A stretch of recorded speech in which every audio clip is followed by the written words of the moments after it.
धगधगते मालेगाव, मे 11 रोजी जिल्हाधिकारी कार्यालयावर धडकणार जनसागर।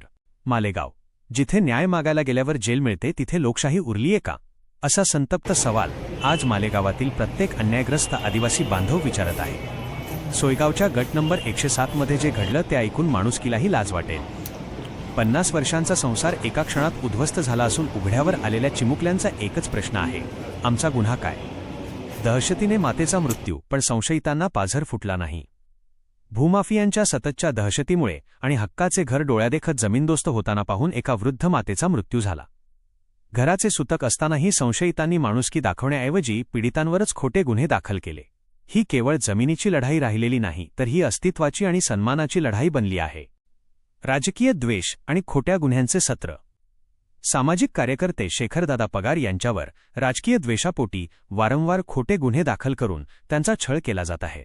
खोट्या गुन्ह्यांचे राजकारण थांबवा, असा इशारा आता स्पष्ट झाले आहे। मे 11, न्यायासाठी एल्गार। या सर्व अन्यायाचा पाढा वाचण्यासाठी आणि भूमाफियांच्या विरोधात एल्गार पुकारण्यासाठी मे 11 रोजी अपर जिल्हाधिकारी कार्यालयावर विराट मूक मोर्चा धडकणार आहे।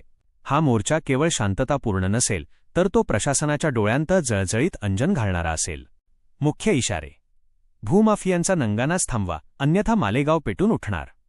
पोलीस प्रशासनाने धमक्या देणे बंद करावे, अन्यथा चक्काजाम अटळ। न्याय द्या, नाहीतर आम्हाला गोळ्या घाला। मे 11 रोजी मालेगावच्या रस्त्यावर अन्यायाविरुद्धचा हा जनसागर काय चमत्कार घडवतो याकडे आता सर्वांचे लक्ष लागले आहे। अन्यायाविरुद्धचा आवाज, मे 11, विसरू नका। सुभाष चोरडिया आणि शांतनु पाटील या तिन्ही व्यक्तींकडून जे आपल्या लोकांवर अन्याय अत्याचार होई राहण्याचं ज्या गोष्टींना डिपार्टमेंट त्याबाबतीत बाजू दर्शन साथ दे राहण्याचं या गोष्टीला आपल्या कुठलाही म्हणणं नाही, त्यांना आपल्या लोकांवर खोटा गुन्हा दाखल कर राहण्याचं, तर त्या गोष्टीला काहीतरी आळा घालायला पाहिजे। डिपार्टमेंटवर बी काहीतरी आपल्या लोकांना दबाव आणायला पाहिजे। जोपर्यंत डिपार्टमेंटचा दबाव येणार ना, का आपल्या लोक एकत्र येणार ना, तोपर्यंत डिपार्टमेंट ते पैसावालाच बाजू धरतील। आपले लोक जे अन्याय अत्याचार वगैरे त्यासनी पायऱ्या एक आपले समाजने आजी वारी गई, आजी वारल्यानंतर सुद्धा त्यासनं ते लोकांना कुठलीही काही किंवा न येताना त्यासनं दुसरा दिवसच आपल्या लोकांचा खोटा गुन्हा दाखल करा।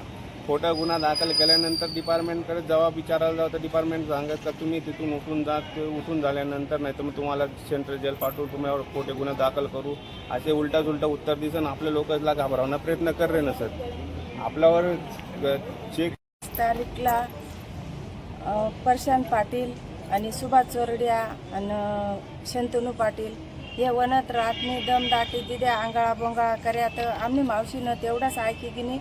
आणि 28 तारीखला तिनं निधन वय गया तर तिला वाटघाटना लावत तोपर्यंत लगेच त्यासनं दुसरा दिवस तटे काम चालू कर दिद्या। आणि परत ते यंगल उंगल कोण मोड्या काय मोड्या आमना दुःख ना तोंड भरेल करे ना, त्यासनं पोलीस डिपार्टमेंटनी समोर आमनं घर दार तोड्या तरी सुद्धा त्यासनावर एक गुन्हा दाखल होईना ना। आणि रातपाटना ते यंगल वाकड्या कर्या तरी सुद्धा त्या गुन्हा आमनावरच दाखल करेल नसं। तर असे आदिवासी मला एकच सांगणं असं की तुम्ही सगळं आदिवासी एकत्र यावा आणि आमनी मदत करवा। आज जर तुम्ही आमनी मदत करणार ना, आज आमना टाइम